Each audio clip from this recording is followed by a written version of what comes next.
ልብ ስጠኝ ያ አላህ። የዕለት ተግባሬን ውሎዬን መዘንኩት። መች ነው ነፍስያዬን ሳልበድል የዋልኩት? ደግሞ ያለማፈሬ እያወቅኩት ውስጤን ምህረት መለመኔ አድርሼ ልቤን ወንጀል ሳብሰለስል ልቤ ውስጥ አምቄ ሰው እንዳያውቅብኝ በጣም ተጠንቅቄ አቤት የኔ ነገር የት ይሆን መግቢያዬ?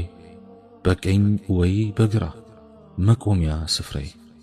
ያ አላህ ይገርማል የትዕግሥትህ ስፋት፣ ከዓዛብ አውጥተህ ታስገባለህ ጀነት።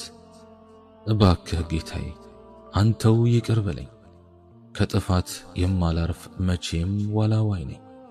ታዲያ ምኑ ላይ ነው የኔ እስልምና? በወንጀል ውስጥ ነኝ አልጸዳሁም ገና። ምህረትህን አልብሰኝ ኃጢአቴን ፋቅና አድነኝ ያ አላህ ከሰይጣን ፈተና።